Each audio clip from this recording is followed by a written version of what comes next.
The church. What can be said about the church that hasn't already been said? A lot, because not a lot of people know about this movie.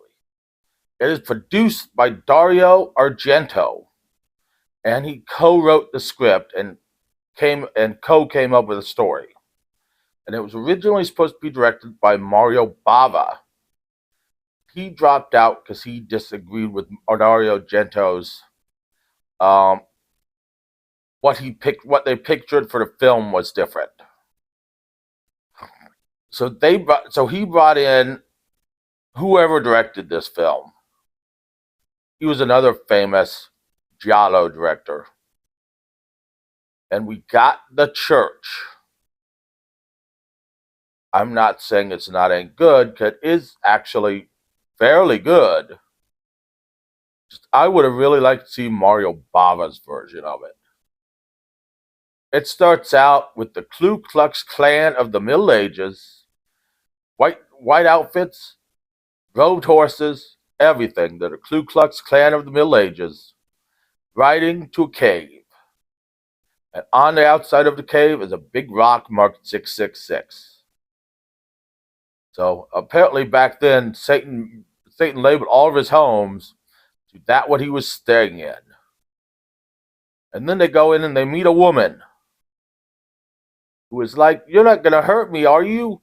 And then the guy in charge of the cave, who I guess she's not paying her rent to, goes, "She's infected. She's one of them."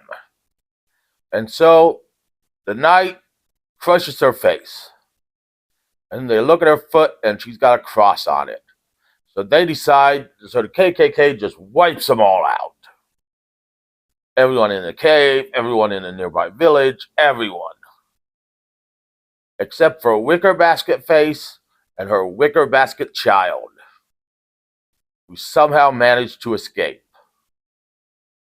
And so then they're burying these bodies. And the one KKK member's horse falls in a pit. So they just bury it alive. But then they notice Wicker Basket Face and Wicker Basket Child getting away. So they catch up with her. Well, the one guy catches up with her and realizes it's the girl who plays Lotte later in the movie. And they kill her.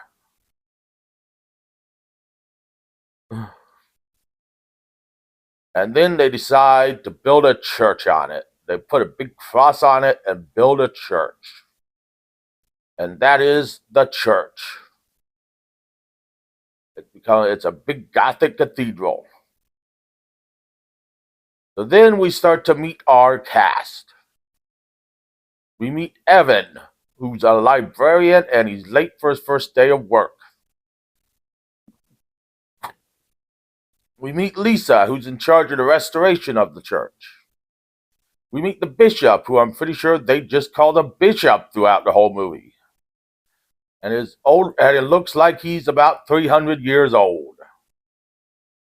Like he was alive back when they killed all these people. We meet the Reverend, who they actually call by his name, but I don't remember it. My throat's going dry already.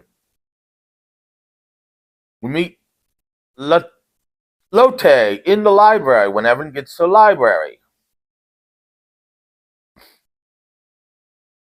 And Lotte is the daughter of the guy who asked for money in the church.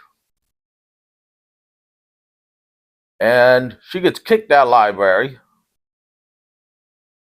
And so Evan goes about doing his library job.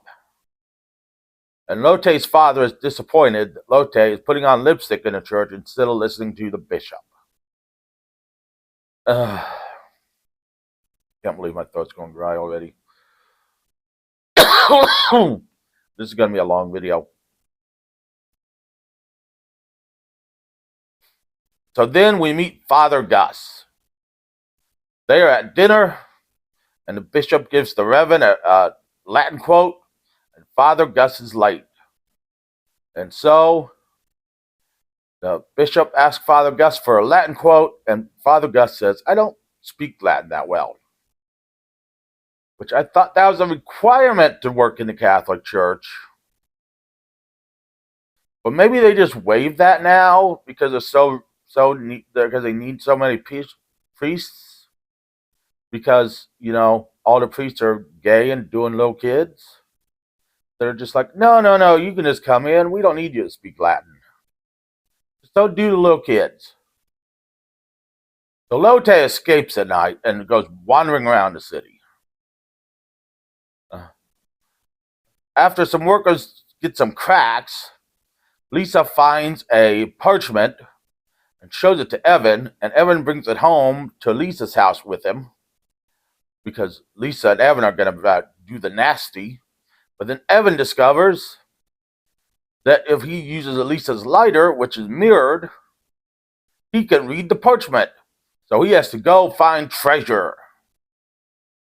And Lisa's like, can't you just fuck me first?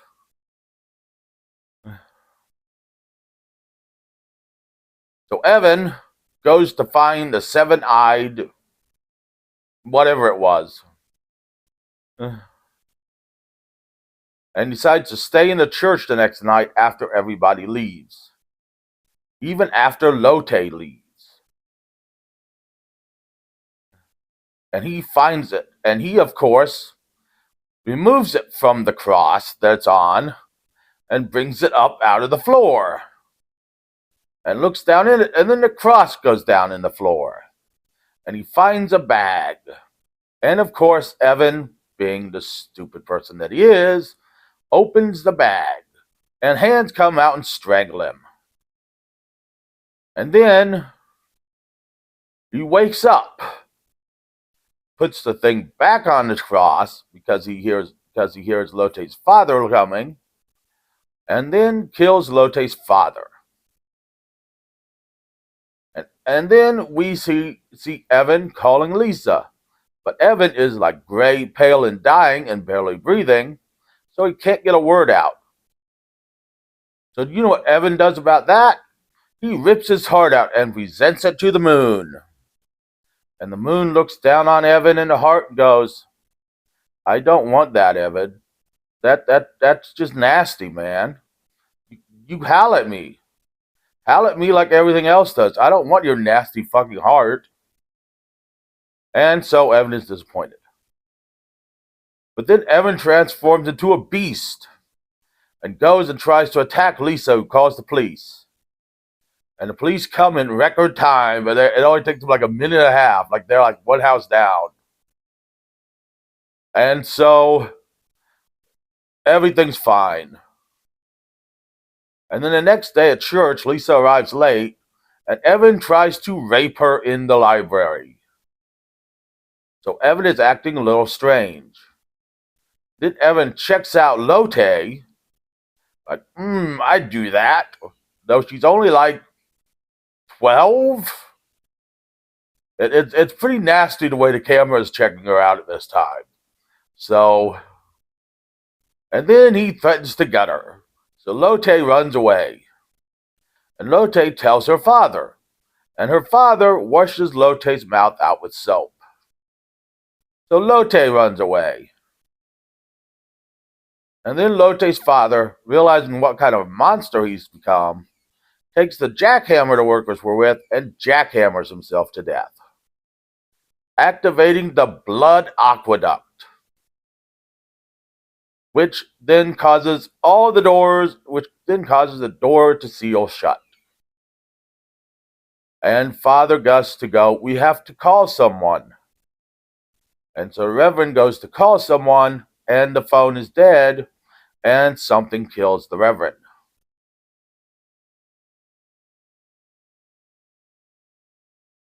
So, meanwhile, inside this church, we have these people who are going to take pictures, these children and their teacher who are on a tour, along with Lisa, Evan, Father Gus, the bishop, and newly revived Lotte's father, who tried to take his guts out with a jackhammer,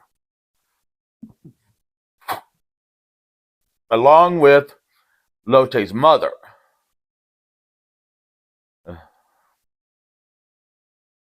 So Father Gus goes to the bishop and goes, I want to know what's going on. And the bishop says, it's all okay. We have to do nothing. This will spread out in the city and wipe out all the sinners. And Father Gus is like, are you on motherfucking crack? And he's like, no, that is my plan. So Father Gus fights the bishop, and the bishop rips up the parchment that shows where the thing is that can destroy the thing is that can destroy the cathedral. And then the Father Gus pushes the bishop out a window, and the bishop dies. The bishop goes back with the pieces of the parchment he can find and tries to figure it out. But then Lotte arrives. And Lotte reveals there's a way out. And explains the whole story, because she was there, of how the KKK killed her people. And only the architect survived, who built the church and then was killed inside the church. Killed and buried inside the church. Meanwhile, more people are dying, and a naked Lisa is downstairs having sex with Satan. So Lotte leaves, and Father Gus says, I'm going to destroy the cathedral. Since it's in the architect's mouth to show me how to destroy the cathedral, I will destroy the cathedral. And you can clearly see where the architect is buried. So he goes down to the burial, and he looks at all the Latin writing, which he can't read, remember, and he just smashes the Latin writing with his arm. And it opens up the burial chamber, so we can see the architect. Now, that is either the stupidest storytelling I've ever heard, or the smartest thing ever, because no one would ever think, if I break this, it'll fix everything. So, as the bodies of the people buried under the church are coming alive, coming back up to the surface, Father Gus pulls the thing out of the architect's mouth, and the whole church comes falling down on everybody, except for Lotte lives. And then at the end, we see Lotte going back to the church, a little shrine she made for her parents. And she finds the thing with the 7 eyes. And it gets blown up by a passing truck. And we see Lotte is now releasing the demons. And that's the end of the movie. It's a great movie. There's a lot more death in it that I just skipped over. Great movie. It's on Tubi. Join me next week. It's my birthday week. My birthday's on Tuesday. Monday, we got that wrestling show, Triple H vs. Ultimate Warrior. Tuesday, I'm putting a very special video up. Next week, the movie review is going to be a movie I watched with my brother and father and me when I was little. And I'm hoping to write a song for the end of the week. See you then.